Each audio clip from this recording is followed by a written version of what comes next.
afternoon. We're going to open up the meeting of the Board of Public Works. It's Thursday, August 24th, 2023, and the time is 4 p.m. Director Photo, if you kindly call the roll. Sure. Commissioner Moriarty? Here. Commissioner Shoneman? Here. Commissioner Lemon? Here. Commissioner Shea? Here. And Mayor Donches could not be here with us and sends his regrets. All right, quorum has been met, so we'll move on. First motion, Commissioner Shea. The motion is to approve the agenda as submitted. All in favor, please say aye. Motion passes. Next motion, Commissioner Lemon. Motion is to approve the minutes of the Board of Public Works meeting of July 27th, 2023. Any discussion? All in favor, please say aye. Aye. And that motion passes. And I abstain just because I wasn't here. My sister had a baby on Tuesday. Congratulations. Next item will be public comment. Are there any members of the public who would like to make comment? Seeing none, we'll move forward to the next item, which will be presentation on the Renaissance Park relocation. Turn it over to Director Cummings. Yes, thank you. So for the record, Tim Cummings, Administrative Services Director, here today to provide you with an informational overview about Parc de la Renaissance and Bicentennial Park, more specifically focusing on the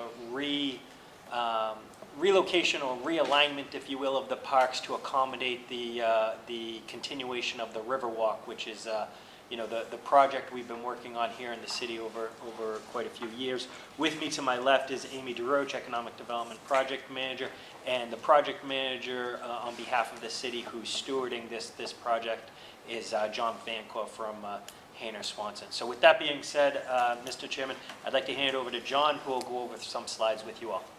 Thank you, Tim, and thank you for the opportunity to take you on a tour of the park designs that are being developed. And I want to start by just making a personal note. I'm very pleased personally to be here presenting this to you today because 22 years ago, when the current Renaissance Park came forward, I was fortunate enough to be on that design team as well. Having worked with a very large group of people who were bringing that forward, I have an appreciation from that experience for the statue that's in place, for the effort that was put in to locate that, the backdrop of the statue of the mill woman and her child with clock tower and the other mill-yard buildings behind, and the effort that went into that and the reverence. And so I'm pleased to be working on this project to significantly expand the facilities at the park while still respecting and revering that statue. So we're going to start by looking at Bicentennial Park, immediately adjacent to Main Street on the southerly bank of the river. We've got a design here. One of the fundamental things we're looking at throughout the riverfront project is wherever we can improving accessibility for people of all abilities. That's a key factor in the design here. If we were to go out there today, there's a walking path right along the wall looking at the river, some beautiful views. It's a short path, and when we want to improve accessibility, often we want to flatten the walking path. The challenge is to flatten it, you make the path longer. The challenge is to end up with a path that people will want to walk a longer route, that it'll be interesting and satisfying. And so we think we've got a design here that accomplishes that. It's got the longer circuitous path, a little flatter, more accessible. It's got a gathering spot against the wall. And I'd just stop right here and say that we're very, very fortunate in working with a landscape design team led by Cassie Bethany of Weston and Sampson. They've been fabulous to work with the city team. They listen. It's been truly, on both of these park projects, truly a collaborative effort. And we think they've really done a good job of bringing onto these plans what we tried to enunciate. So as you go through this park, you can see at the bottom end, it comes onto a proposed boardwalk. And that's a boardwalk that will extend alongside the building that's there for Water Street. And here we have the firm of H.L. Turner working with us. H.L. Turner, that's significant because H.L. Turner designed the boardwalk adjacent to Peddler's Daughter. And so this will be very similar to that boardwalk, same feeling. And so now, if we were out there today, we would have to, if we wanted to get to Renaissance Park, we would have to go down some steps and go through an alley and through a parking area. Now we'll be able to take that boardwalk and go right to Renaissance Park. And we've got some renderings of Bicentennial Park, again prepared by Weston and Sampson. And I think highlighting the idea that we want this to be a place people will like to walk the slightly longer route. Weston and Sampson's put a lot of thought and collaborated with the city on the concepts for landscaping this area, making it interesting. I think we have another one. And here you can see that gathering spot and the path around. So we think that together this is a design that really takes that space and gets the most use out of it. And I'll just say that this area is maintained through a private contract through the TIF funds.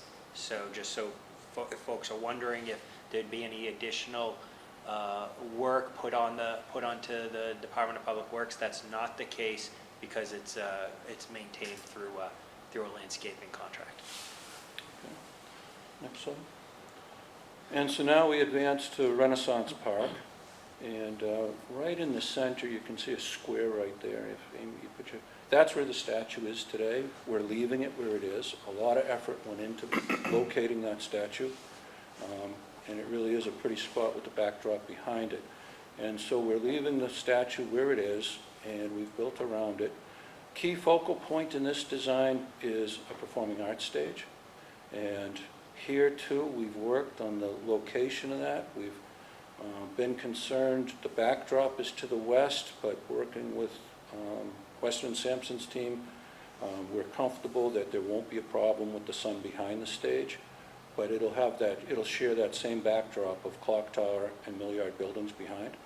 We've worked with a very talented artist, Park McDowell, who's worked on the roof structure to go over that stage. We wanted something that would be attractive, but also still complement that view. You can see we've got some seating directly in front. We've got a flat area in front of the stage for gathering, for possibly dancing, depending on the venue, for people sitting there, and we also have some terrace seating, and we have that area there, along with an area of grass. So we have that area for the performing arts. Beyond that terrace seating, we have lawn area, and that lawn provides a rare opportunity if people downtown want to toss a ball or a frisbee or just simply lay a blanket down and sit on grass. I spoke before about the importance of accessibility improvements, and here too we've replaced the stairs that are there now. I should have started by saying there's a parking lot in this area. The parking spaces are going to be relocated primarily onto Water Street, and that's really what gives us the space to make all these improvements here. But now, where those stairs are, now we have a ramp in either direction, and so we've got full functionality, full accessibility for people coming to the performing venue or wanting to get to the riverfront walking path. And so here too, I think we have some renderings. And here you can see the lawn area. We're looking along the river. We've got toward, okay, yep. Here it's an opposing view. We're looking from the performing arts venue back towards the seating area, the lawn, and over to Fort Water Street where that boardwalk will be. Here's one I particularly like. It's that structure over the stage that we talked about. We think it complements the view behind it, the backdrop with clock tower. And again, we think that working with the design team, we've been able to use this long, irregular shaped parcel and get the most out of it with a lot of new amenities. And here's a side view of the stage and that same structure with Water Street behind it. Opportunity for updated mural along the Water Street once the work is done, once the grading is done. And that's our tour for the day. We're into final design now. We've still got a lot of nitty-gritty work to do. We still have plantings to finalize. We still have questions of lighting to answer. But we'd certainly like to try to answer any questions that folks may have. So one of my questions was on lighting. And so it sounds like that's still in progress. It's in progress, Okay. but What were you going to ask? Oh, just the status? Oh, just the status, and I noticed that these are all daytime renderings, and so kind of what that might look like.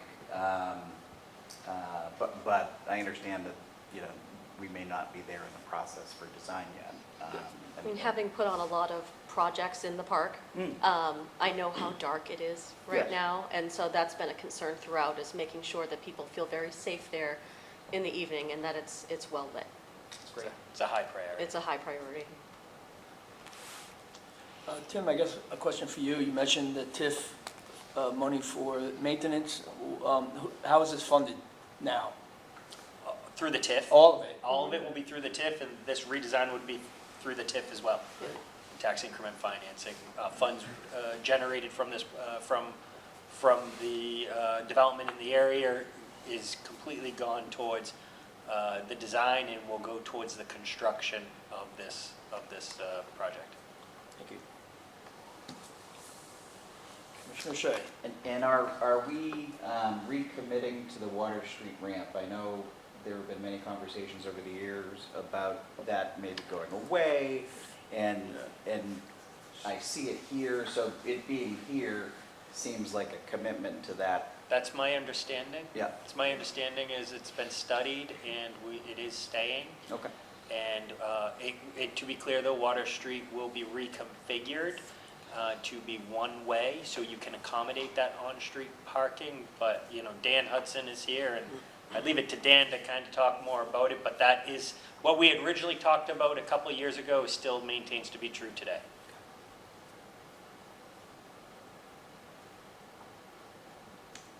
And what do we have for power supplies planned? Is that still in the process? For the stage? Yes. Well, no, I actually have worked with the sound engineers I usually bring in for like dancing in the park, and I said, what would you like to have?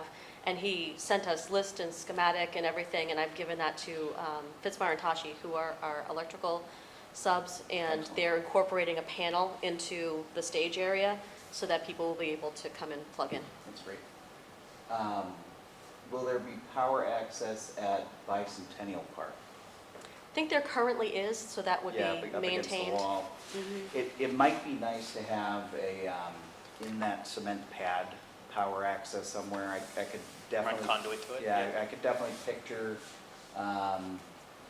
you know, a small performance group there and people gathering around for that. And if we're not having to run power, because like, see where that couple is right there?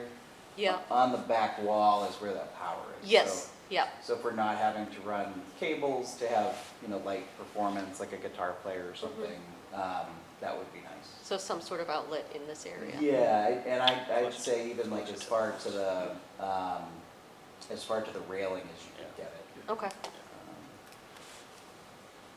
And then the New Hampshire statue, the commemorative bicentennial statue. yep. They'll will- all be relocated within the park, so the sculpture that's also there. Yep. With the fish. Yep. That'll be there. We're also keeping the The memorial spindle. bench that is Oh, okay. there. It's gonna have its own little niche. Yep, So everything that's there will be kept. that's great.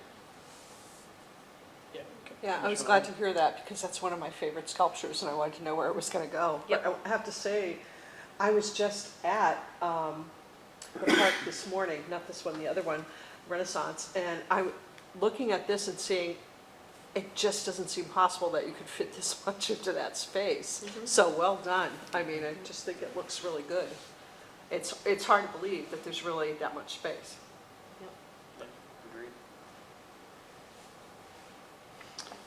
Oh, and I have another very boring question. I'm a dog lover. I walk my dog. I assume there will be dog waste disposal stations? Okay. Because I don't want to be the only one running around after people and saying, thank you. It's beautiful, It is. It's lovely. very exciting. Very nice. I appreciate the presentation. Is there more? Yeah, just one last closing comment. John, could you give a timeline when you expect what the next steps would be? Right, so we're into final design now. It's, we think we'll be doing that through the fall. Our target is to advertise for construction late December into January, which we think is really the best time to be advertising. Hopefully, people will think contractors will think this is very attractive for a project that will probably take the whole of 2024 to construct. And so that's the schedule. Advertise for construction late December or January, and construction start with the spring construction season. And right now, we're thinking it's reasonable to think one season. So that's the goal, is to try to get it constructed starting next spring. Yep. We already have the money authorized to do this. So we just, once we get the design in place, we'll be able to proceed. Great, thanks so much. Thank you. Thank you.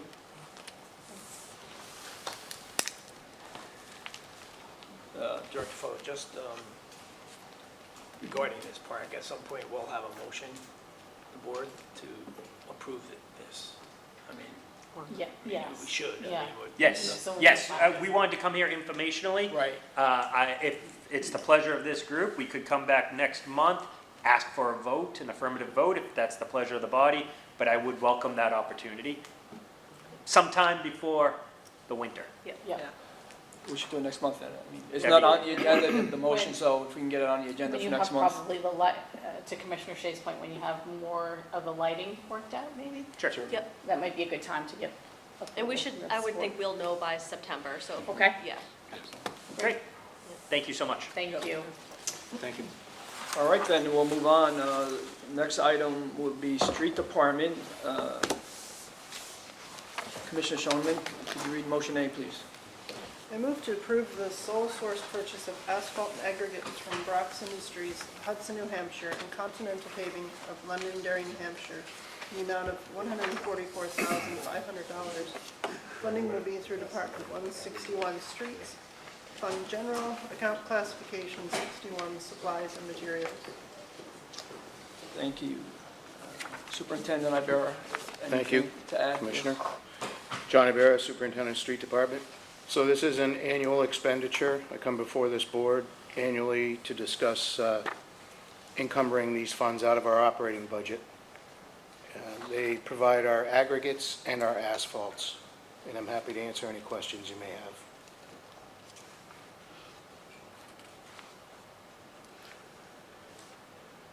Seeing no questions, we'll move for a vote. All in favor, please say aye. Aye. And that motion passes. Item motion B, Commissioner Shea. The motion is to approve change order number 1 to Marking Inc. of Pembroke, Massachusetts, in the amount of $162,000. Funding for this contract is through Department 161 Streets, Fund General, Account Classification 54, Other Services. Thank you, that's the motion, yes? Yes, Superintendent? John Ibarra, Superintendent, Street Department. Earlier in the spring, I say May, rough figures, we went out to bid for the striping contract because the former contractor couldn't hold the pricing any longer. We're changing to Markings Inc. They were the low bidder. We came before the board in June, and we're approving the contract, and we encumbered $162,000 out of fiscal '23's budget. Now I'm coming with a change order to encumber the same 162 out of the fiscal '24 budget to get closer to their low bid striping. And I'm happy to answer any questions you may have. Seeing none, we'll move for a vote. All in favor, say aye. Aye. And that motion passes. Motion C, Commissioner Lemon. Motion to approve the purchase of 3 2024 Freightliner cab and chassis with body and snow fighter package from Viking Chives of Williston, Vermont, in the amount of $270,933 each through Sourcewell contract pricing. Funding will be through Department 161 Street Fund Trust Activity SURF. John Ibarra, Superintendent of the Street Department. With me is the Fleet Manager, Mike Rush, and he will be available to answer any questions you may have. With this purchase, these are SURF replacements. They're scheduled replacements, and they'll be used for our plowing operations. So either of us will be happy to answer any questions you may have. Commissioner Shea. I believe the company is Viking Civs, right? Oh. Cives? No, you read it correctly. Yeah. It's spelled chives. Oh, So I would just motion that we clean that up in a couple of places where it says chives instead of civs. The typo. Yeah. yeah. All right. Commissioner Lemon? And I assume that what happens to the trucks that are showing signs of wear, do they just get into the second tier? So, yes, we call them backline trucks. So we'll keep them until it's no more feasibility Okay. to keeping them on the road. And these trucks will probably be 13 to 16 months out from the time we approve the final through Okay. finance. Thank you. That's great. And we have a line on the freight liners. Don't We do have freight Yeah, liners. We're trying to stay Yeah, pretty consistent with. yeah, the trucks, all the trucks that we've been going out for bid for have commonality. Same engine, power plant, same transmissions.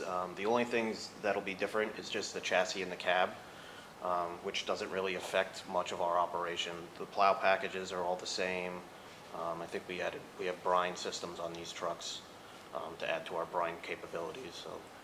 But everything else is pretty much the same, just the cab and chassis are a little different. But we do have Freightliner trucks in our fleet. Great. Further questions? All in favor of the motion, say aye. Aye. Aye, and that motion passes. Item D, Commissioner Shoneman. I move to approve the purchase of one asphalt repair hot box trailer from Viking Sives of Williston, Vermont, in the amount of $49,505 through Sourcewell contract pricing. Funding will be through Department 161 Street Fund Trust Activity Service. John Ibarra, Superintendent Streets. So this is our hot box for patching potholes. Even though we have that extensive paving program, we still have a need to patch some of the streets that are not being paved. And this is an 81 that we're replacing, so it's well exceeded its life. And I'm happy to answer any questions you may have over that. Did you say 81? 1981, yeah. Wow. Don't make them like they used to, huh? Okay, seeing no questions, we'll move to pass. So all in favor, please say aye. Aye. And that motion passes. Excuse me, Quick vote. Commissioner Moriarty, Yeah. we are going to table motion E Okay. because we're still working on some pricing for that, so we'll bring that at a future meeting. Thank you, Director. Great. Thank you. Then we'll move to motion F, Commissioner Shea. The motion is to approve the purchase of two 2024 Freightliner cab and chassis with body and plow packages from Viking Sieves of Williston, Vermont, in the amount of $295,615 each through Sourcewell contract pricing. Funding will be through Department 161 Street Fund Trust Activity Service. John Ibarra, Superintendent of Streets.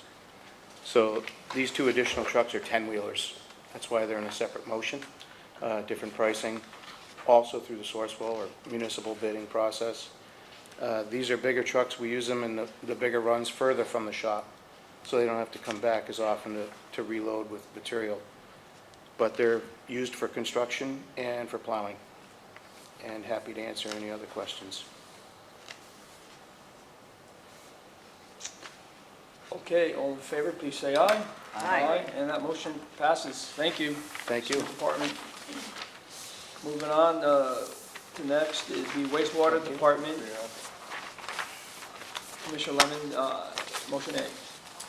Motion is to approve the user warrants as presented. All in favor? Aye. Aye. That motion passes. Item B, Commissioner Shoneman. I move to approve the purchase of one 2024 Freightliner cab and chassis with roll-off body from Sanitary Equipment of West Haven, Connecticut, in the amount of $216,394. Purchased through the Greater Boston Police Council contract pricing. Funding will be through Department 169 wastewater, Fund Work, account classification 81, capital outlay. That is the motion. Who's speaking? Michael Rush, Fleet Manager. So this is replacing our 2011 CNG roll-off truck. It is showing signs of wear. It has about 9,000 hours on it. It is used to transport sludge and other debris out of the wastewater facility, as well as supporting our landfill needs, moving the containers around the landfill. This discussion has two purchase options. We have available in the WRF $172,000. We have two options. One is for CNG, which is what we currently have, and one is for a diesel-powered one. There is a significant price, so we wanted to bring those options to the board to make sure that we make the best financial decision. So option one is for a CNG-powered roll-off truck, which is $216,394. Option two is the diesel-powered roll-off at $185,780. There is a difference with the CNG of $74,394, and with the diesel option, there is only a difference of $13,780.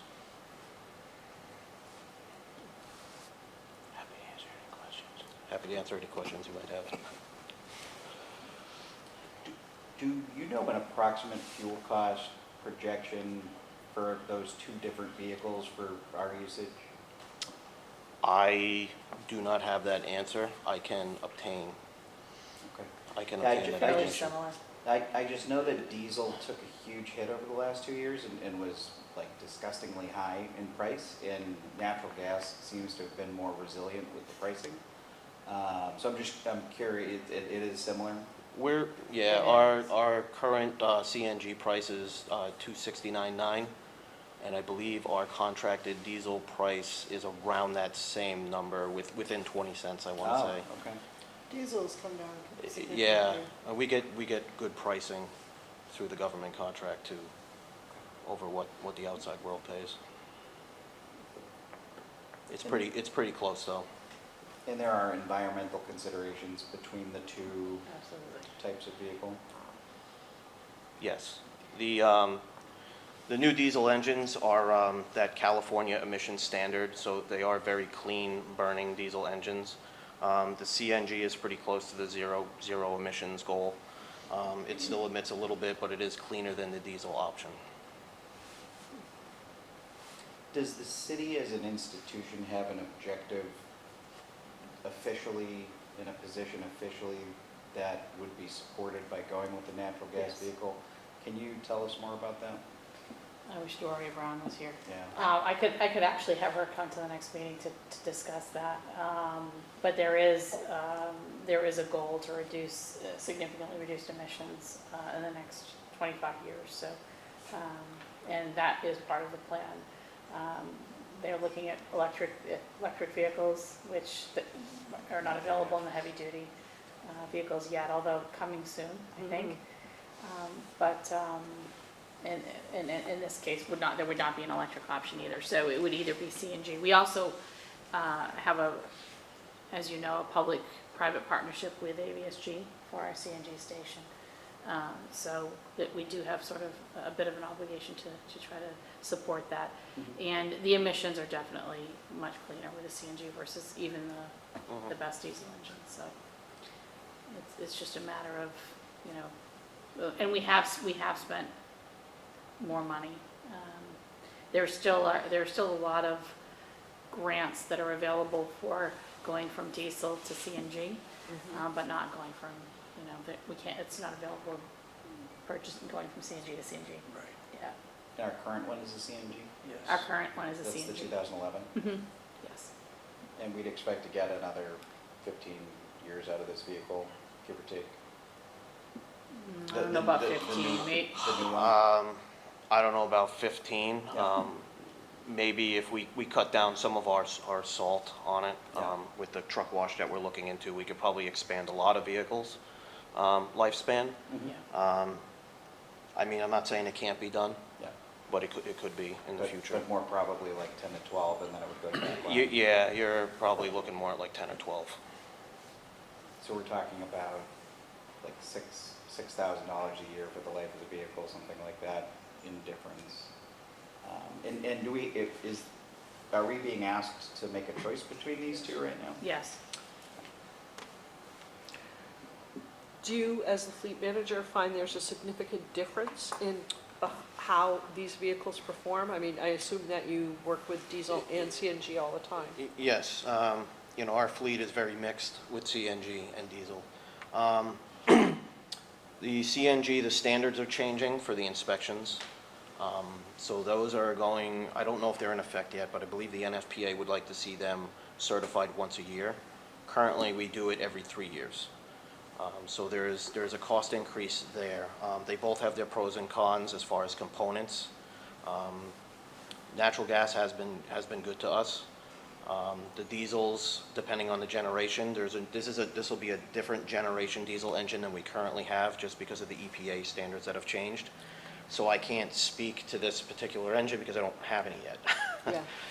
I expect it to be similar than what we had. Like I said, it's one way or the other. So I just want to be clear too, that this is about a $31,000 difference between CNG and. Okay. Yeah. It sounded like, I heard 70. Well, Mike was talking about what we have. Over available in over worth. What's available in Worth, and I think that was confusing, so I just wanted to make Gotcha. sure that it is only So you're 31,000, 10% so, rule? Yeah. Okay. Okay. yeah, So you're over what you That's have. a big difference. On yeah, CNG. yeah, right. Okay, then, yeah. So a question, Mike, would be maintenance. So are our city mechanics able to work on the CNGs, or do we contract that out? We're currently contracting that out. The way the laws are, I can't even buy parts for CNG unless we have certified mechanics to do so. We're actually working on getting some in-house people so that we can do our own inspections and do our own components. At that time, it would definitely be worth, keeping and adding more CNG vehicles to the fleet. Well, explain that a little bit more. You're talking about the tanks. I The mean, fuel cell. our mechanics do work on the vehicle. They work on the non-high pressure side Yeah, of the truck. so they do a lot. So we can go into the engine bay and repair some minor components, but when we go into like the tanks, the safety valves and all that, that has to be done by a certified CNG technician, which we sub out. A lot of moving parts. Always. Commissioner Shonin? So it sounds like the CNG, though virtuous, is more expensive to maintain and more complicated to maintain. What I know of diesel engines, they are workhorses, that they are very, very reliable, and they do a lot of work over a long time. They're not fussy. They're good engines. And like you said, this is a new generation. It's different than they used to be as far as emissions. So $31,000 is not chump change. That's a lot of money. So I would definitely be in favor of considering the advantages of a diesel over CNG. In a practical standpoint.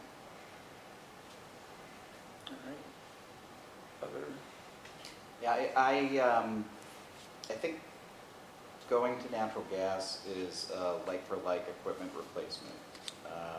That leaves me leaning towards that. The city's environmental objectives have me leaning towards that. The cost of maybe like $3,000 per year difference between the vehicles over the life of the vehicle. I think that is certainly not chump change, but I do think that would be a worthwhile investment. And so I would support the natural gas choice of the two. thank you. I'm also curious, how are we going to make up the difference in funding between what we have available in Worth and what it's going to cost, either of these vehicles? There is money available in Worth, so we're able to take money from other areas to make up the difference. This is just what we had budgeted in Worth, so we are able to fund it. And as volatile as the market is, you never know what the vehicle itself is going to cost long-term. Even when we make the purchase, they have the right to adjust the pricing based on the incoming material. We've had some pretty This heavy happens a fair amount. increases Yeah. with our equipment purchases. Since I became the fleet manager coming out of COVID, we had all these price escalations, and we haven't really had time to adjust to that yet. We're still kind of in that escalation process.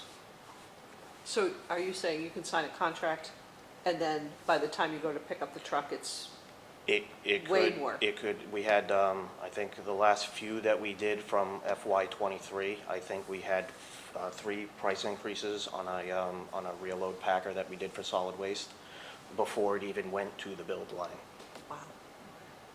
That has slowed down significantly since last year. It is getting a little bit better and starting to slow down and stabilize, but And we're also kind of caught over a barrel when they tell us the price went up, because if they don't sell it to us, someone's ready to buy it. Yeah. They're buying them immediately. if we don't secure the spots, they'll just pass it on to somebody else, and Somebody else. somebody will just take the spots, and then we're waiting 2, 3, 4, And maybe it's not even- like the vehicle's likely to get cheaper in the meantime. No, Right, so if you do it now or you do it later, if you do it later, you're more likely to pay more.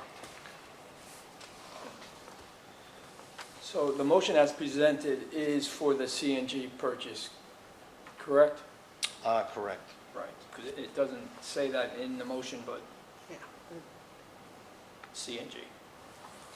So, are there further discussions on this issue?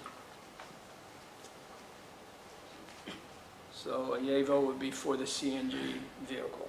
Okay, all in favor, please say yea. Yay. And I'm also for it. Opposed? Nay. Nay. Motion passes, CNG. Moving on to Solid Waste Department. Item A, Commissioner Shea. The motion is to approve the contract with Charter Contracting Company of Boston, Mass. to continue construction of the residential setback barrier wall in the Phase 1 and Phase 2 landfill in the amount of $612,934. Funding will be through Department 168 Solid Waste Fund Bond Activity Soil Wall. That is the motion. Jeff- Superintendent? Jeff LaFleur, Superintendent of Solid Waste. As most of you should know, if not, there's a setback to our landfill. It's a 500-foot setback where we can't place trash any closer to residents in the landfill. So this is the wall that we have to build as we go up with trash. We have to backfill both sides with fill and then the trash side. This is going to be 5 stages of the construction to continue gaining airspace for us while we're trying to muddle through the Phase 4 construction and, design. This is much needed airspace as we're starting to get tight up on top, as, we just did the zigzag out in the landfill, so we're trying to secure enough airspace to save us the time to get into Phase 4. And this will be, like I said, 5 stages, so they'll do 1 stage, we'll put trash in there as they're working in Stage 2, and then when they're done Stage 2, we'll go put trash over there, they'll move over to Stage 3. So it's kind of a little dance that we have to do, but that's why this project costs so much. They're supplying all the blocks, the labor, and, some other materials, the liners and the geocomposites that have to go on the blocks.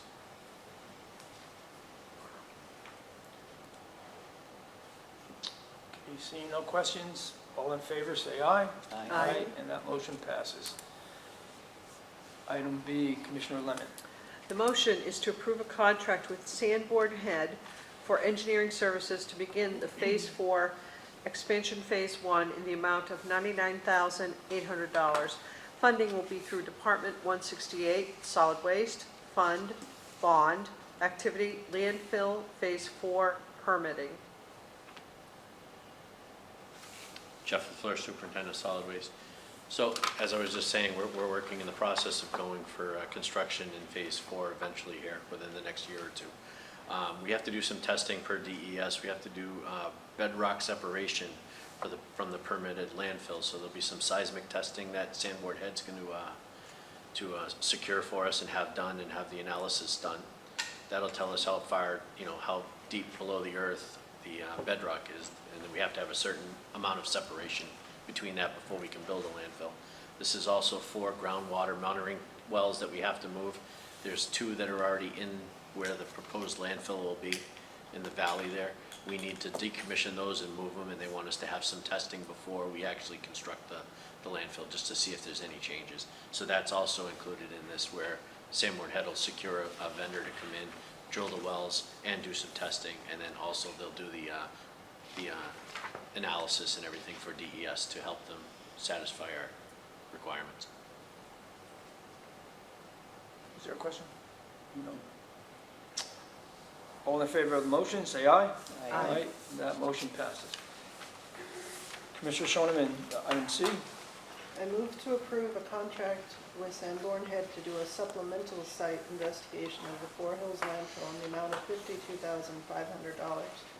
Funding will be through Department 168 Solid Waste, Fund Solid Waste, Account Classification 55, and other contracted services.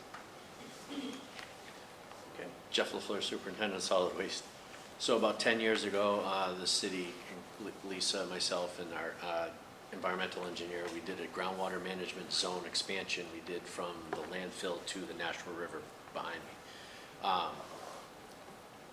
That sufficed DES 10 years ago. Now they want to know exactly how far stuff is moving towards the river, if it is moving towards the river.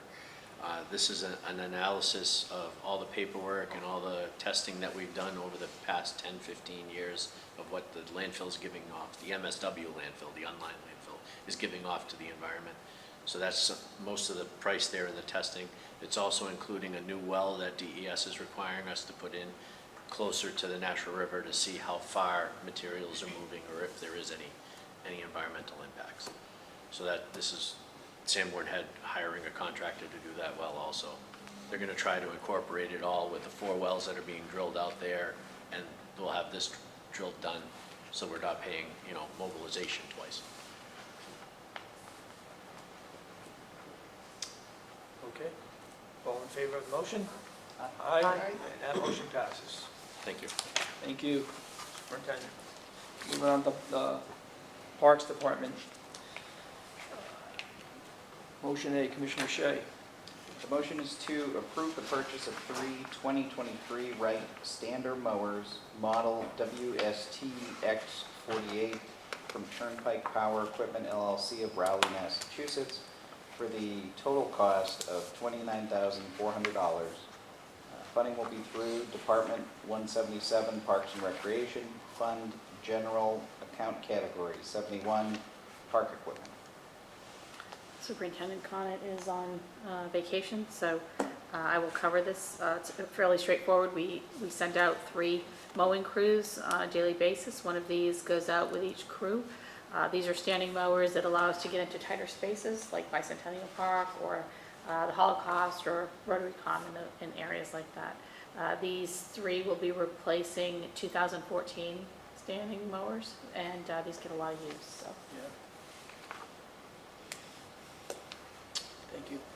All in favor of the motion, say aye. Aye. And that motion passes. Item B, Commissioner Lennon.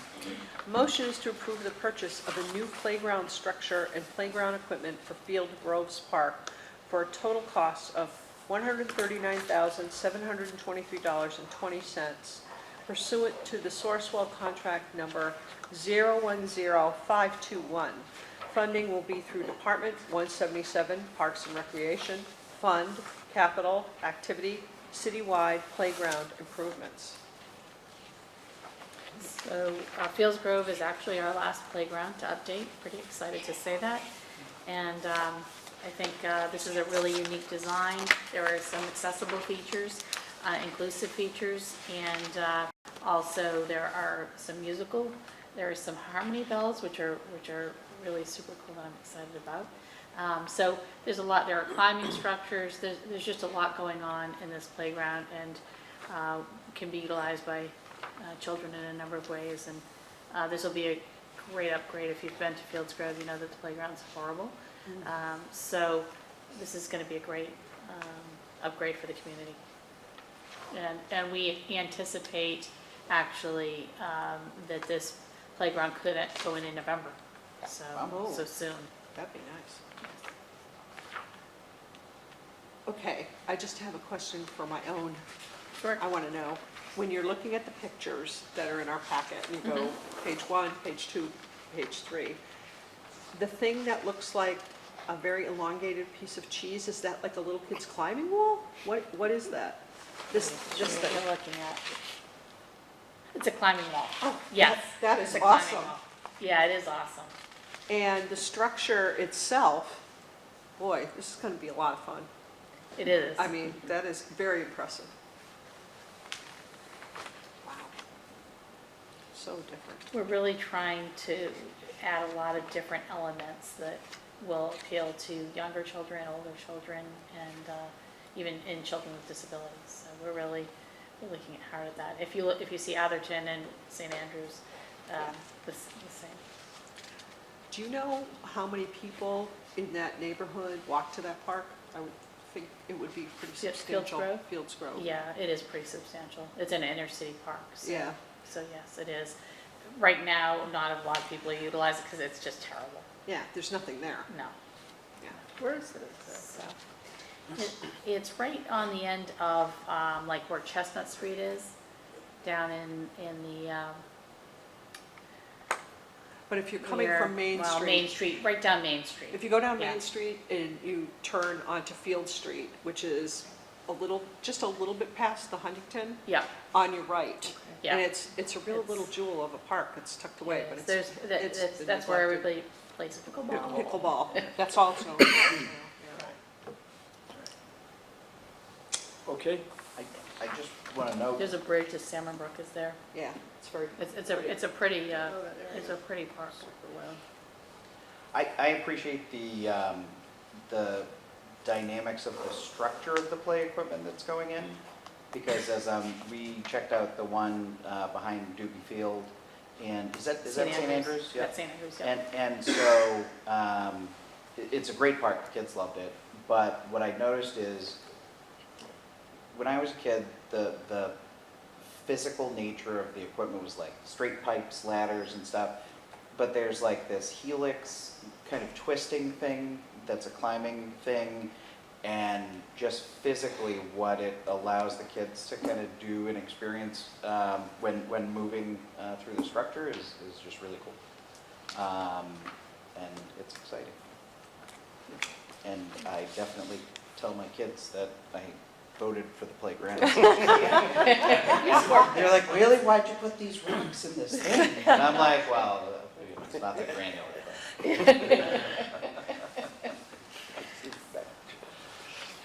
okay, all in favor of the motion, say aye. Aye. Aye, and that motion passes. Next, Engineering Department, motion A, Commissioner Schoenman. Yes. No vehicles, right? I move to approve the sewer service permits and fees as submitted. Thank you. All in favor, please say aye. Aye. And that motion passes. Commissioner Shea, no, hold on. Item B is information and discussion on cure and plate pipe lining. So thank you, City Engineer Dan Hudson. A couple months ago, we came in and we were tabling a proposed change order for additional CIPP work.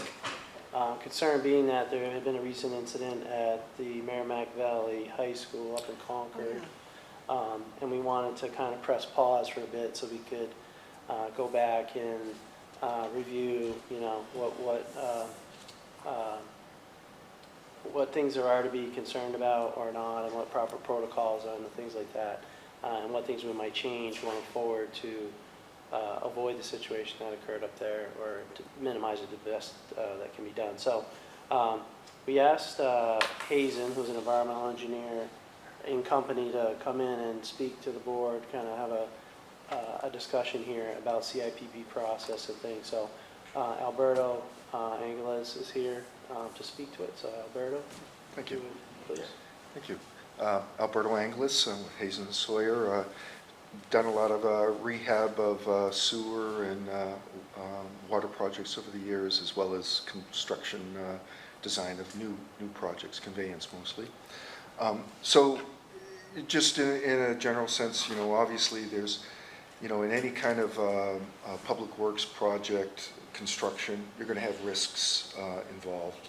You know, if you're paving, you've got the, you know, the odors from the pavement itself, the dust, diesel fumes, et cetera. So, and over the years, really the best way to handle things is through best practices. So just to give you a little briefing on CIPP in general, CIPP is cast-in-place pipe. It is essentially putting a liner impregnated with a resin into the pipe that you want to rehabilitate, and then you cure it so it hardens in place. And so there are 3 typical resins that they use in the process, and the resin's what contains the styrene. So there's a polyester, there's a vinyl ester, and there's an epoxy resin. Typically, the most commonly used is the polyester resin. So what they will do then is bring the resin-impregnated liner to the site in a truck, a refrigerator truck. Then to install the liner, there's typically 3 methods of installing it, or rather installing and curing it. So there's the water method, which is you use a felt liner, and it's like an inside-out sock that you invert into the pipe using the water pressure. You heat the water up to the temperature needed to cure it. Then you let it cool down, and you release the water into the wastewater system. Now, under that curing method, there's not an intentional release of any kind of vapors or anything, but you will get it. You'll get it in the refrigerator truck when it's brought there. When they're cutting the liner prior to it being cured, there'll be some odor there as well. And then when you release the water into the system down below in the manholes, you'll get some styrene odors. And what I had mentioned, best practices, and these are pretty common for all 3 different methods of curing, but you know, really education of the public, letting them know that what's coming, what to expect. Generally, there's some sort of distribution notices, flyers, something like that will give an active number to call if they have concerns of any sort of thing, describes the process. Then it'll also tell you to make sure that you've got water in your traps, your P-traps down in the basement, your sinks, that sort of thing. That is a common place for odors to get into the buildings. If there's a dry trap, there's nothing to prevent the wastewater gases from getting in or other vapors from the process. Also important, on-site representation, just to have somebody ready when there is a call, to go to the site, to, you know, if somebody's got a problem, to tell them, okay, open your windows, ventilate, that sort of thing. It's not supposed to get into the house because, you know, if all your plumbing's correct, it shouldn't, but it does on occasion. The next method of curing is steam cured, very similar to water, but you're using steam to pressurize that felt and invert it into the pipe. With steam, after it's cured, you poke a hole in the manhole and let some of the steam out, but you have a stack vent. It's approximately 6 feet tall, and steam is vented out of there. That'll definitely produce some odors, for sure. Again, that's the primary place. You'll get the odors in the refrigerator truck, and also when you cut it, that sort of thing. One of the best practices that I didn't mention is create a work zone around the area that you're doing the work. You know, not to allow pedestrians to enter, to be that close to it. And then, you know, obviously the taps and the the other things that I had mentioned before. The third way of curing the pipe, curing is UV or ultraviolet, and they use a different type of liner. It's a fiberglass liner, and it's not inverted into the pipe, it's dragged through the pipe. So it's got some limitations. It can't really negotiate bends as well as the other ways of curing. That process, then after it's inserted, it's inflated with pressure, air pressure, and then lights are dragged through. And that's what institutes the curing of the pipe. That has the least amount of odors. It's got other limitations, as I had mentioned. But the best practices are similar. You know, work zone, notification, just making sure the public knows, having somebody on site to be there with a phone call. For special considerations like schools, you would likely want to do it off hours or off, in the summertime or when the school isn't inhabited, just to prevent something like happened in Concord. And then there's also other things you can do. You can, if there's clean outs available, you can put a plug. That's a bit more than what you would typically do. I just want to say that OSHA has put together some standards with regard to styrene and exposure to employees working with it. And the standard, it's called a permissible exposure limit. And OSHA has set the standard at 100 parts per million of styrene in the air over an 8-hour period of time, averaged. So it can spike, higher or lower, but as long as it stays within that 100 parts per million average over an 8-hour period, it's within the regulations. Now, to think about what our odor threshold for humans is, it's, to be able to smell it, it's 0.36 parts per million. So the OSHA standard's like 31,000 times higher than the level at which you can detect the odor itself. So just in a just to kind of wrap up, really, we do a lot of this work, or I have done a lot of this work over the years, and the CIPP for gravity pipes been around since the 70s. For pressurized pipe, it's been around for about 10 years or so. But the way to mitigate, like in anything, is really with the best practices. I have a couple questions. Alberto, when you say 100 parts per million, is there any reason to think that our contractors would exceed that?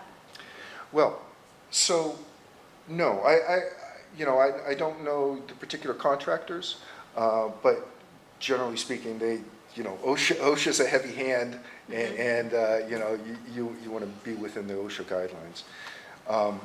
Yeah. Is there any reason to think that there could be any health concerns for our residents using this? From everything that I've seen is no. I'm not a doctor or a hygienist, occupational hygienist or anything like that. So I know the engineering part. I've witnessed this many times. There have been incidences like in Concord, and there have been complaints. But really the best way to mitigate it is through education and making sure that, there's somebody there to address a problem if it occurs. Because this has saved the cities millions and millions of dollars being able to use this process. Yeah, for me, we talked a little bit earlier today. For me, the thing that it kind of reinforced is a huge cost differential, because the alternative, if you have a bad pipe, is to dig it up and replace it, right? So I got to thinking about that. That comes with a host of issues. You're going to have dust in the air. You're going to have diesel trucks or CNG trucks working and operating to do the work. You're going to come through and you can do paving, and that has odors and issues as well, you know what I mean? So net, it kind of reaffirmed what I think is true, which we're really doing the best thing. If we come in, we line a pipe, we're in and out of there in less than a day, and then we're gone for 60 years, hopefully, right? Whatever the lifespan of the pipe is. Whereas if we don't, we have that issue, we might be working there for 2-3 weeks. You have traffic control zone issues to worry about with crashes and things. So on a net basis, I think it's reaffirmed my opinion that what we're doing is good, and it is important to be cognizant of the materials being used and their potential hazardous nature, but we don't believe we're endangering the public through doing this work. The thing that struck me also pretty significantly was that ratio of you can smell something, you know, at a significantly lower amount of parts per million than what is OSHA would consider to be hazardous, you know, working 8 hours a day all day long. So sure, if you walk by, it's important to try to keep people away from those steam stacks, but if you're walking by on the street, you smell some odors, it's not pleasant. If you're an asthmatic type person, I have asthma. You know, if I go home and my wife is cooking, she hasn't run the fan, I start to feel it, right? So people with that situation they're gonna be aware of it, and you know, potentially could cause some asthma type symptoms briefly, but beyond that, we think that it is the right thing to be doing on a cost conscious basis, but also from an overall net environmental health basis for the public. So. Just a couple questions. I was wondering what the monitoring device was, and how do they record that, and do they have to send it to OSHA, so OSHA says you're okay, or does OSHA just spot, inspect, and, you know, how does it all work? It would be spot inspection. They typically, you don't measure styrene by itself. It's a VOC, so there are, you know, it would show up on any of the VOCs, so a volatile organic compounds. Yes. Yep. Yeah. Yeah, but yeah, the regulations in place, and unless there's some sort of an incident, they would not typically be monitored. Thank you. Does the city have, you know how there's a project where the city goes through and rates all the streets that have to be replaced? Is there like a pipe one too? There absolutely is, yes. There's a rating system. NASCO is the entity that develops it.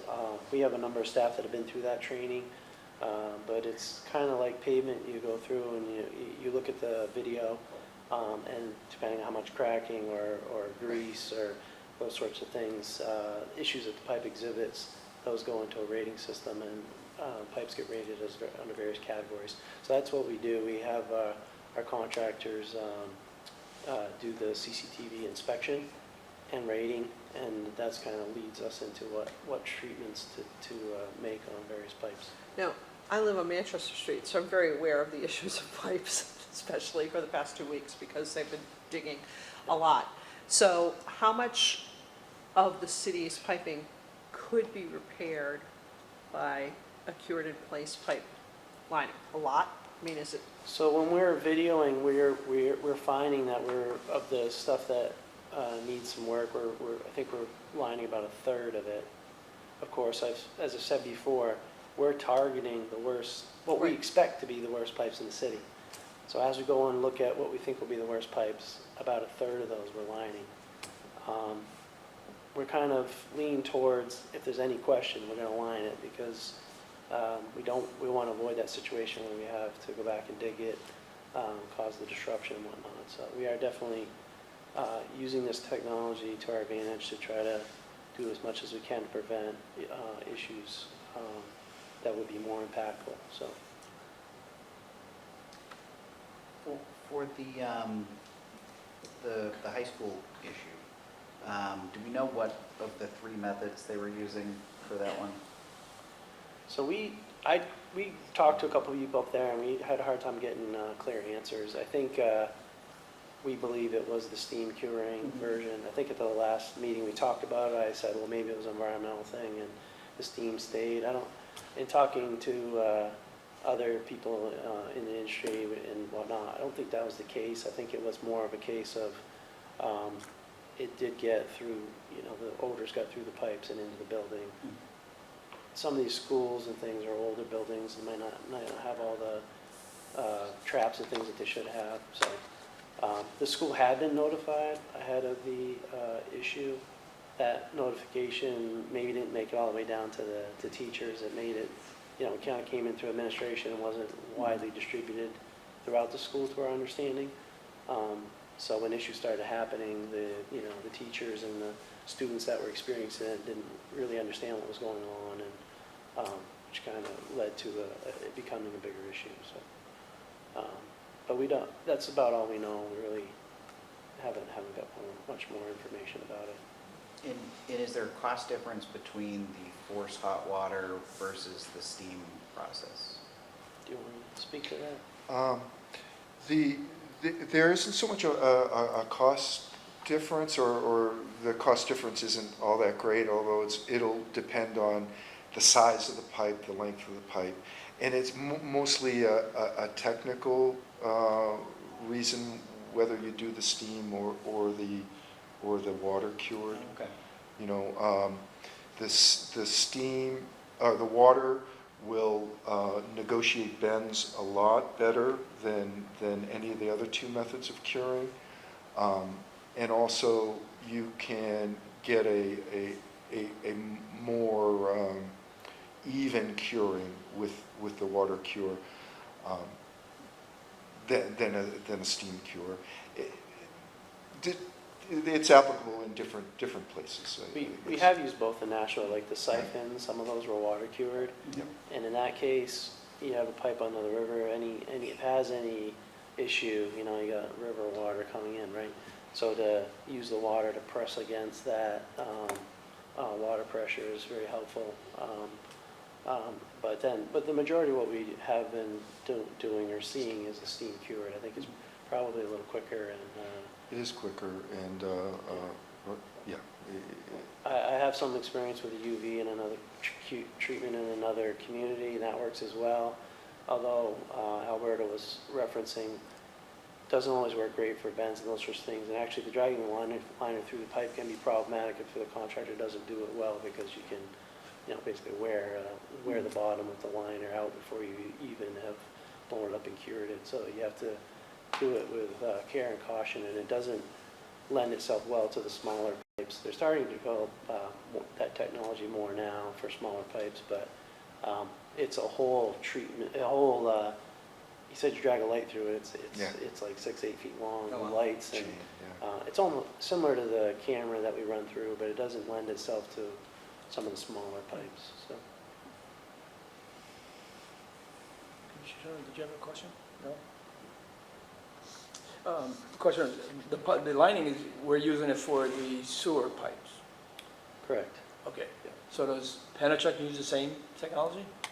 For the water Yeah. mains, I'm not familiar. I don't know if anybody, you know, Matt?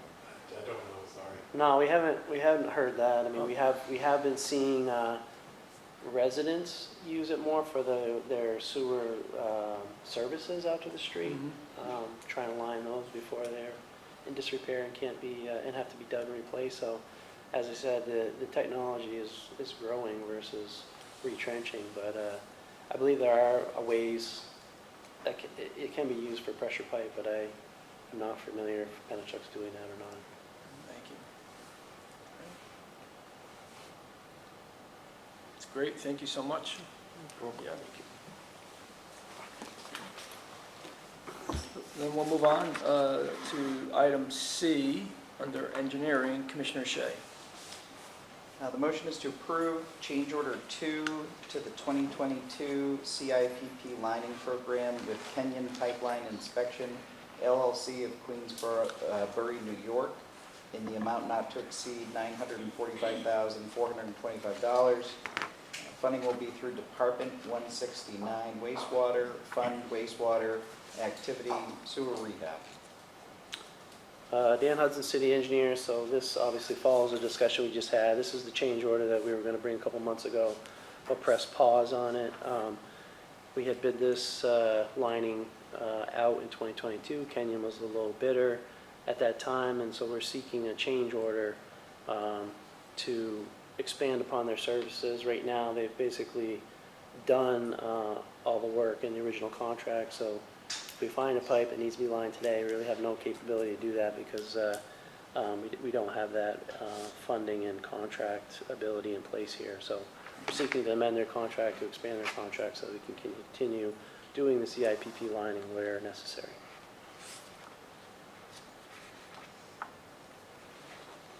Okay, all in favor, say aye.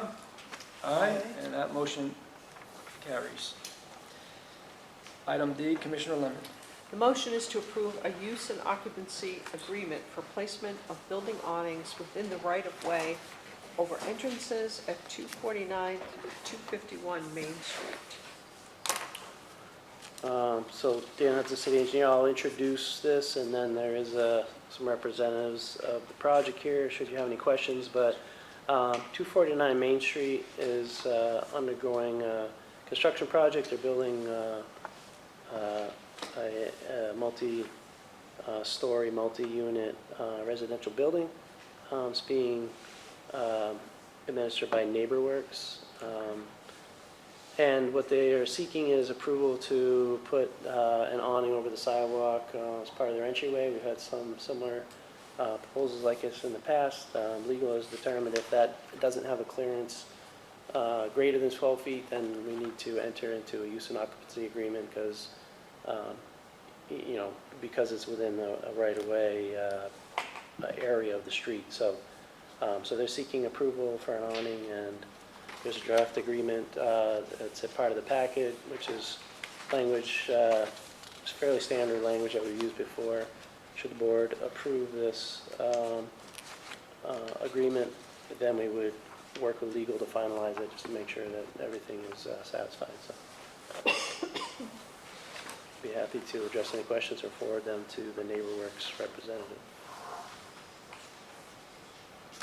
And if there aren't any questions, that's fine too. No, I just want to say, I think it's great that this parcel is getting used in that way. Yeah, and really excited to see the progress happening. And I think that awnings over the sidewalks are generally a value add for people walking down the sidewalks. So I would support it. Is there a presentation or? There's no presentation. Jennifer? Do you want to come Sure. just, Yeah. like I didn't share some of the details, like how many units and things like that, if you want to share a Sure, couple I'm things? happy, Jennifer Bassey with NeighborWorks Southern New Hampshire. Dan, you did a fine job. It's 45 units, 6 stories. Happy to answer any questions that folks may have. It's affordable housing? Is that right? Yeah, correct, yep. Commissioner Shea? Did NeighborWorks buy the parcel, or is this being done in partnership with the land and company? No, we purchased the property from Mr. Landon. That's great. Yep. I'm just so happy to see that not be a horrible, decrepit parking lot anymore. It's just, and I assume the awning will go over the sidewalk, and I know I've seen lots of that shade will be very welcome. Yeah, it's only like 18 inches even because the building is set back a little bit, so it's not Yeah, even but- a huge amount. But yep, it'll be a nice awning. Okay, any other questions? Well, thank you for all you're doing in Yeah. New Hampshire. Yeah. Thanks for the support. Good stuff. That you did the building at the end of the Veterans Memorial Parkway, right? With the yellow doors? Does that ring a bell? Oh, right on Pine Street there, Yep. the little two-family? Yep. Yep. Yep, it's very nice. Yep, thank you. All right, all in favor of the motion, say aye. Aye. Aye, and that passes. Thank you so much. Item number E, Commissioner Shoneman. I move to approve the award of the construction contract for the 2023 sewer replacement project, contract 2, to N. Grenice and Sons Incorporated of Salem, Mass, in the amount of $483,375. Funding will be through Department 169 wastewater, fund bond, activity sewer rehab. So Dan Hudson, City Engineer. This is some sewer work and drainage work that we want to do under these next two items. SUR was doing, had won a sewer contract. We were seeking to enter into a change order with them to do some additional work, but they couldn't hold their pricing for the work. So what we've done is bid out a few smaller projects. We bid out contract one. The pricing wasn't favorable, so we're not moving ahead with that project. But we have a contract 2 under this item and a contract 3 under the next item for various pieces of work. And with the board's approval, we are requesting to award the contracts and move forward. This is the dig work. This is the other work, not lining work. So when we actually have to dig up and replace things, install things, that's what these items are. Be happy to address any questions. And Matt, Senior Engineer Matt Franz is here. He's the one that put these projects together. So thanks to him.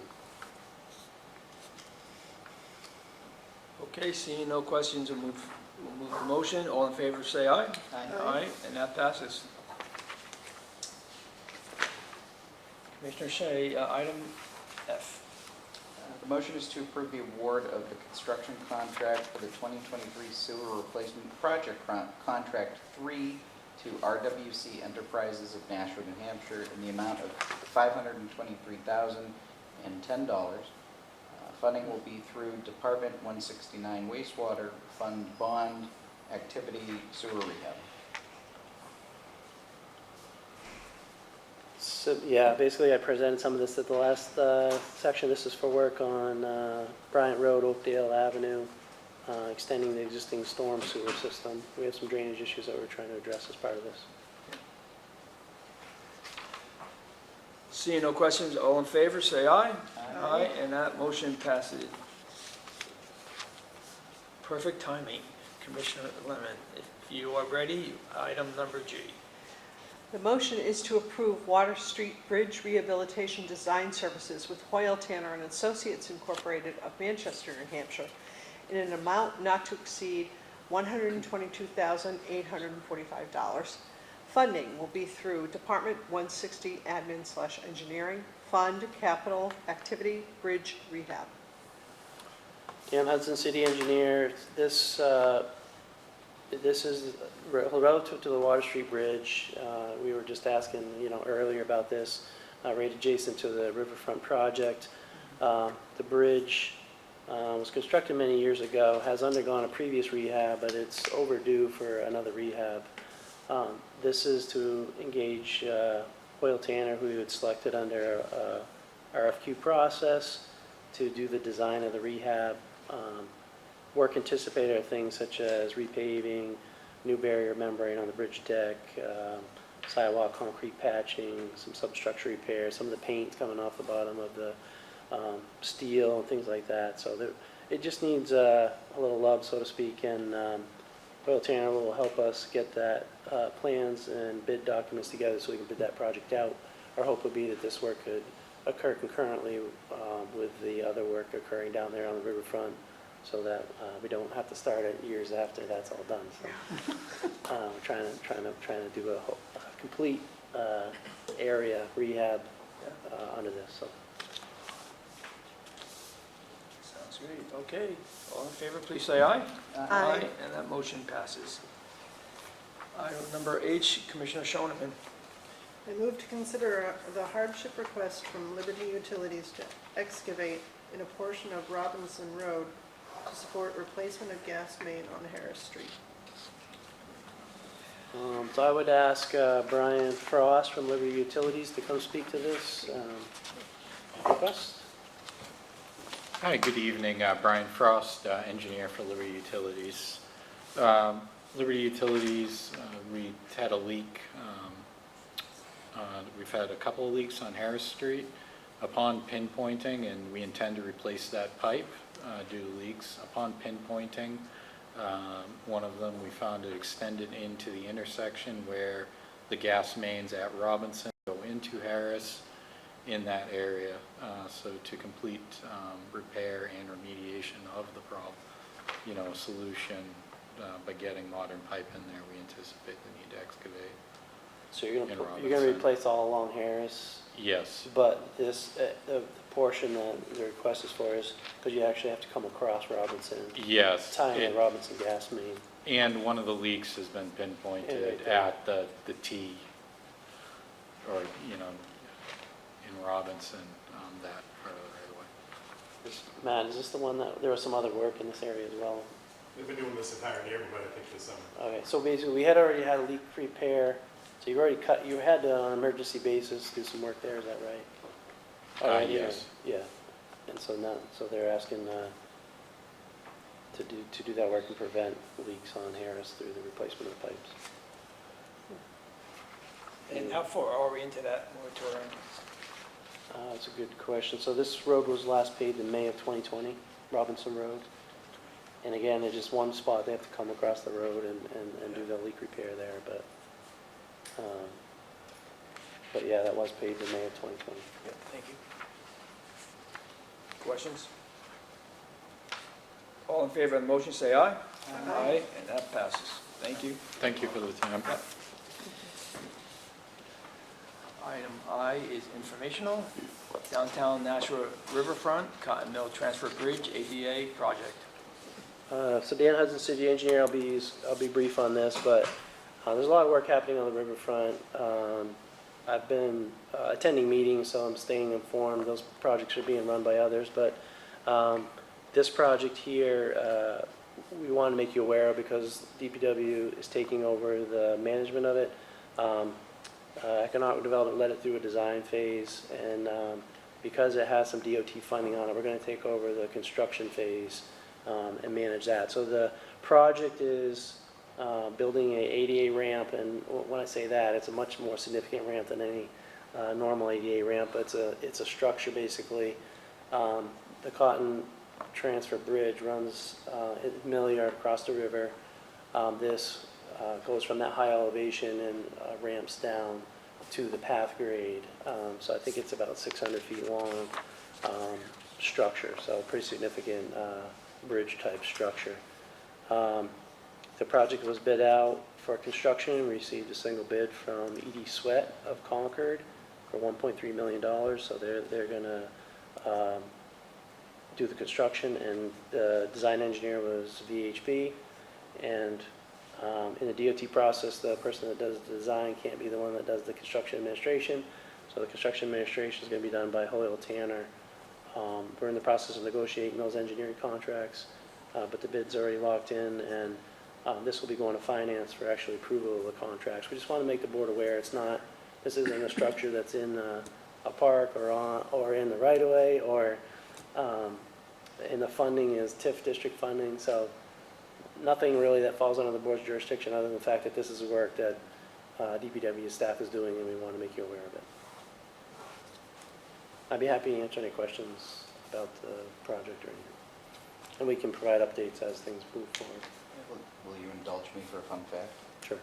So that bridge, before it was constructed, the way that they would get things and people across the rivers with the pulley system until a terrible accident happened, and then they built the bridge. But people used to zip line across the river.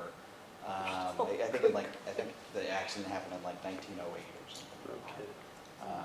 So it was just interesting, fun and dark fact about Yeah, I didn't know that. Thank you. the history of that bridge. That's an expensive project though, huh? It is. Yeah, it's steep, isn't it? It is steep and it's long. Once awarded, they're gonna work right through the winter, and it should be, the substantial completion date's May 3rd. It is, one end of the bridge is ADA accessible, the other one really isn't without going into private property and down an elevator in a building. So the Attorney General's office has been wanting us to make this improvement to make the bridge accessible. So we're moving forward. The bid did come in above the engineer's estimate, but that's not unusual. DOT on projects is seeing one or two or no bidders on a lot of projects. and it's pretty routine that they're coming in high, so, so yeah, it is a bigger project than maybe what we had thought, but we found it responsive. The bid was responsive. We have no reason to believe we do better if we rebid it or anything like that. So we're proceeding with the construction. You said there were DOT funds available for this project? Yeah, so originally we had got some congressionally directed funding to the tune of about $300,000. Since this project is on the books, DOT reached out. They're going to give us like another $500,000. So net, we're going to have about $800,000 in the project at an 80-20 match. So a good portion of the funding will be funded through those federal funds, which is positive, helps offset use of the district funds, which will be the matching money I was just going to and the ask, yeah. supplemental money. That's excellent, yeah. Yeah. Good. Thank you. It's great. All right. Thank you, Mr. Hudson. Any other questions? Okay. Next, again, is informational, street opening permits issued for streets in moratorium. Then moving on to Administration Department, motion A, Commissioner Shea. The motion is to allow the city of Nashua to enter into an agreement and join the New Hampshire Public Works Mutual Aid Program. So this is a program that we actually should have probably entered into many years ago. This is similar to what the police and fire belong to, where if we ever had, most recently there were tornado warnings here. If something catastrophic ever happened, we could tap other municipalities that would come and help us. And that could be equipment, that could be labor, that could be engineering services, it could be a wide variety of things. So we are, the Emily Emergency, I'm trying to say her name, it's very difficult last name, the Emergency Management Director and myself both think that this is an excellent program and that we should join and be part of it. There are many communities that already have joined and have been for many years. This has been around for a long time, Public Works Mutual Aid, and we're sort of late to the game. It's 140 New Hampshire communities that are members of this. So. Well, And it's completely voluntary. If there was ever, we wouldn't have to send services, but we could if it was needed. Like for instance, Alton just had, you probably read, almost every street in Alton was wiped out. That poor city. So there were several communities closer to Alton, of course, that responded and helped them. So that's typically how it would work. If Hudson or Hollis or somebody close by needed something, then we would help and vice versa. I'm curious, why don't you need our approval? Because it's a contract that we'd be entering into. So, and we'd also be providing, we could potentially be providing engineering services, we could be providing equipment or labor to help other communities. But So you're we not need bound your- to the contract in any way. That's correct. We wouldn't have to, yes, that's correct. It would be our choice whether or not we responded to help. But it puts us in a really great position because now we have this in place. If anything, we always think of Nashua as a big committee, we have a lot of resources. And while we do, if something really bad happened, like a tornado came through, we could need help.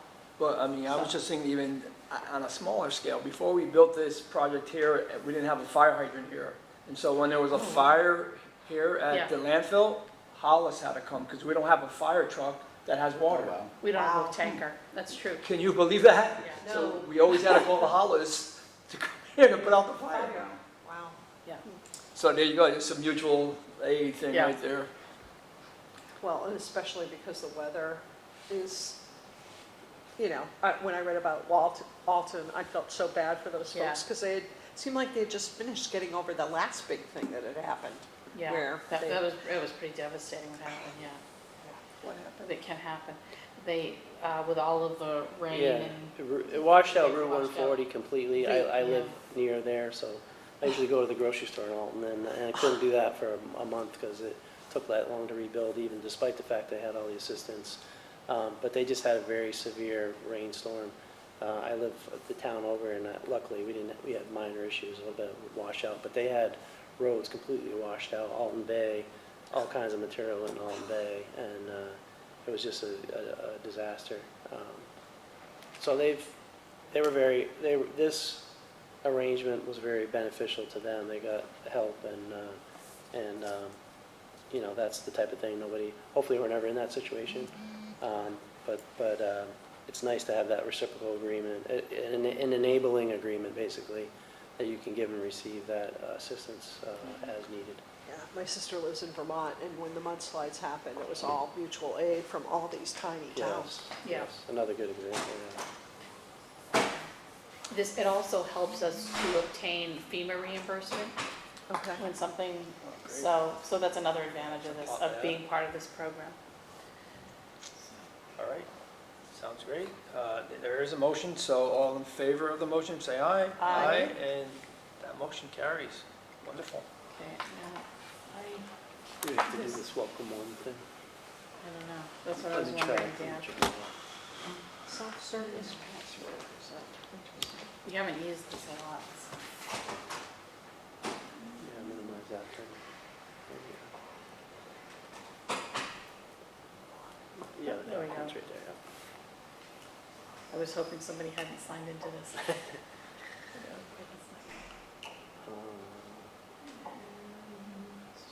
Just slideshow, Yeah, where is it? up the I'm top, missing it. on the top, brother. Where are you seeing? On the top, here, let me In the see. middle, I'll get it, they're I'll get not it saying for you. it for some reason. Oh, thank you. Yep, okay, good. Oh, this is gonna be a challenge for me because I have moved the slides. Actually, would you mind doing that for Sure, me yeah. with the slides? I'll try it. Talking and, like, Commissioner Moriarty will attest to that. So this is Continental Paving repaired a drainage connection to the combined sewer on August 11th at the intersection of Main and Eldridge in preparation for paving, which I'll talk about in a minute. This is Amherst Street and trench restoration that was, you'll recall, Engineer Hudson brought a pilot program that we're doing, and this is part of the pilot program, so we'll be watching this closely to see how it responds. This is Allen Street. Sunshine Paving has shown final paving out on July 20th. I'm really pleased to announce that we're finally upgrading our emergency preemption system for fire. Our Opticon system, Public Works has been maintaining it, and it's just been sort of a dinosaur and difficult to keep operating. And there have been several intersections that fire has not been able to get through, and that really creates an unsafe situation. So we are helping fire and overseeing this, engineering is overseeing this upgrade. So it includes the installation of GPS equipment, and it'll provide cellular connection to all 93 of our signalized intersections. So it'll be a really great project. We are finally paving Main Street. Many people are very pleased about that. The barriers are going to be removed. This is a flyer that went out to all of the downtown businesses, side streets and Main Street. We are starting to pick up the barriers on September 5th. And the paving is planned to start, weather permitting, of course, on the 6th. We have decided to do the paving during the day for a number of reasons. There's a high-performance material that's being used, performs better with temperatures 50 and rising, so we have better luck with that. This also will allow us to get this done a little more quickly. We'll shave a couple weeks actually off the schedule. We were able to, by doing it also paving during the day, we were able to start after Labor Day, so we were able to leave the barriers out for the restaurants until after Labor Day. So that was a win too. Continental's doing this work. Dan and I are both really excited about that. There's just no better company that we could have doing this work than Continental. So they're going to have 3 or 4 pavers out there, and they're going to get it done quickly, and I know we'll have a great product. So. just a picture of some of the beautification that Park and Rec has done. They've really done a great job, Superintendent. Can I ask you a question? Sure. That has puzzled me. What is the bell on City Hall Plaza, the one that's sitting off to the side? Do you know where that came from? That bell was in front of the original City Hall on Main Street. Okay. And then I don't know if you remember, it used to be near where the original City Hall was, and then it got moved. Okay. So, yeah. The new playground at St. Andrews, if you haven't seen it, you should go see it. It looks great. Residents are very pleased. We have the new dock also installed at Sandy Pond. Ooh. I've been out there and seen a number of kids fishing. I'm not sure I would fish in it, but they are, and they're really excited. It really is nice. So, and that work was done on August 3rd. We had the Fairy Tale Festival, despite the terrible weather. It was extremely hot, but that didn't stop the little princes and princesses from coming out. So that's always a great, well-attended event. Our pools, it's always a challenge. We need a lot of lifeguards, 26, and for our 3 pools, it's not an easy job. So we're very thankful for our guards, and they tend to come back year after year, and they're a great group. We have, of course, started to close our pools. We have closed both Crown Hill and Centennial, and Rotary will close on August 26th. So we administered 392 swim lessons this year. Wow. So, so that's another very popular thing in our pools. So. Our summer camps were also very well attended. We offered 54 camps with about 1,692 campers that attended this summer. So we will be offering adult pickleball lessons this fall. Ooh. So we're excited to do that. Pickleball has become very, very popular here in Nashville. So we completed an emergency sewer repair at 101 to 103 Walnut Street. It was sewers backing up into a resident's basement. We milled and filled Fairway Street to preserve the road. Coleridge Road, a new berm was installed to prevent eroding. We've been installing a lot of berms with all of the rain. It's been a lot. We've had a lot of requests. This has helped eliminate some of the runoff that has caused damage to a resident's property. You can see the water in there. Mill Pond Drive, this is just erosion cleanup. We cut back some vegetation on the drainage swales and removed some storm debris. This is brush cleanup for a resident on Watson Avenue. There's been a lot of overgrowth on guardrails and sidewalks causing some line of sight issues. We've been doing a lot of that work as well. This is on Daniel Webster Highway, and we'll continue to do that work as weather permits. This is 119 Coburn Road. A berm and swale was installed to prevent further erosion. This is 2 Morris Ave. Another berm was installed to remedy erosion along the side of Morris Ave and across 2 driveways. We've had to do repairs for washouts. This is Birch Hill Drive and Meredith Drive. Again, from the heavy rains. Spitbrook Road washed out about a mile long. It took about 90 tons of material to backfill. Wow. Yeah. The Birch Hill Drive and the Meredith Drive repair took about 40 tons of erosion stone to fix the washout. So, been a lot of that from all of incredible amount of rain we've had. We've done some sidewalk work.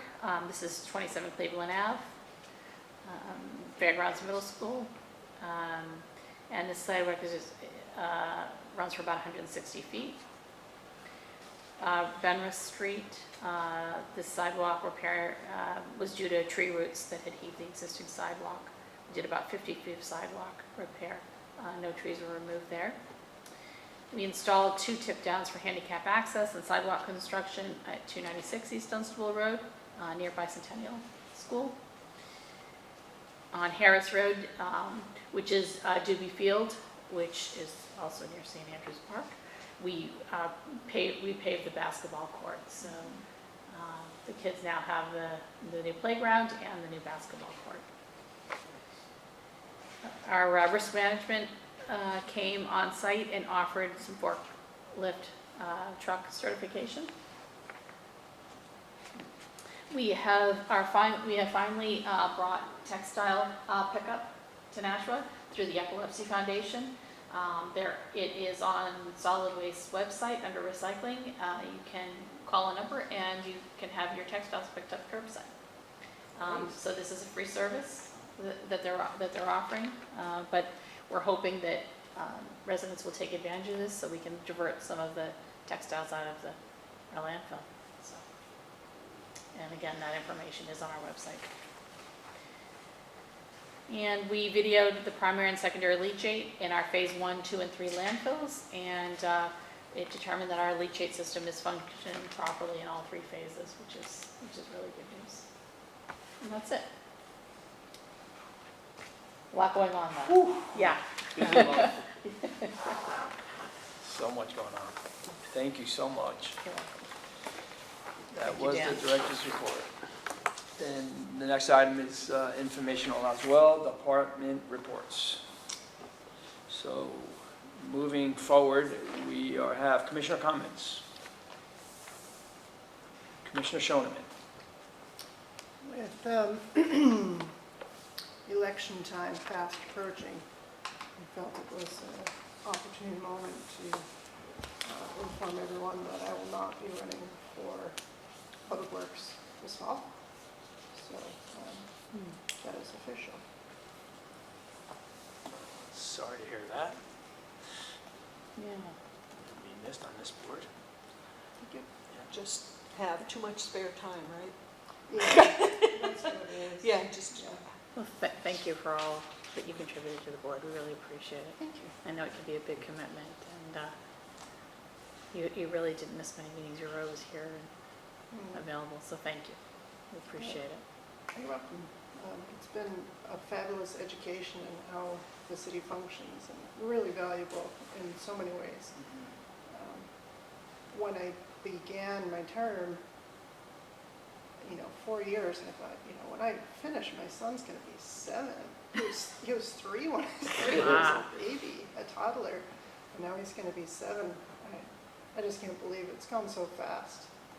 But we're actively looking at moving out of the area, so it wouldn't be right or proper to. It may not be, very soon, but within the next 4 years certainly. So it wouldn't be proper to run again.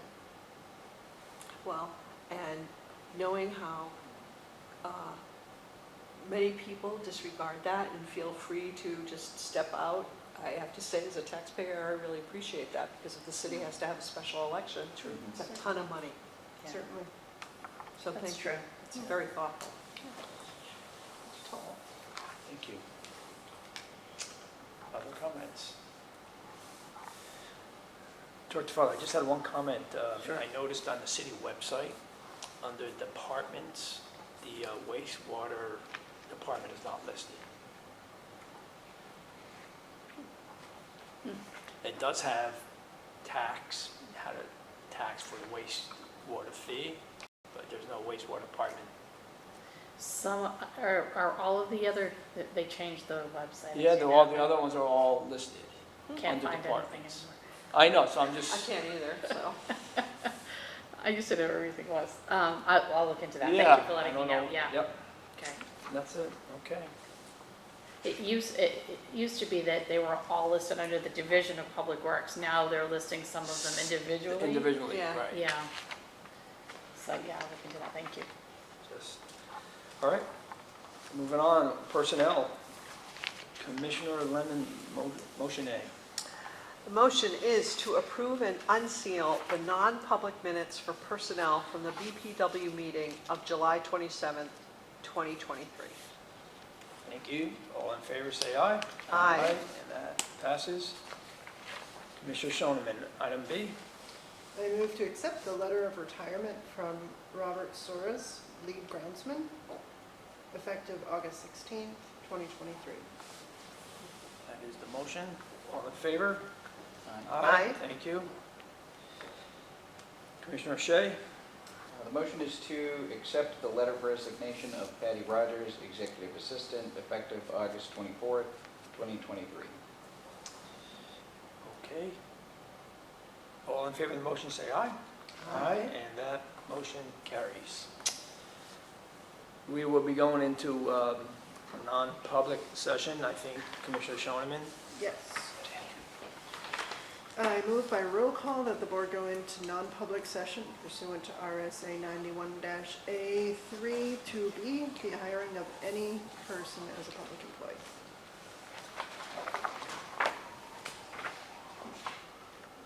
By roll call. Yes. Commissioner Moriarty? Yes. Commissioner Shoneman? Commissioner Lemon? Yes. Commissioner Shea? Yes. Okay. I move by roll call to seal the minutes of the Board of Public Works Personnel non-public meeting of August 24th, 2023, until such time as the majority of the board votes that the purpose of the confidentiality would no longer be served. Commissioner Moriarty? Yes. Commissioner Shoneman? Yes. Commissioner Lemon? Yes. Commissioner Shea? Yes. And that passes, thank you.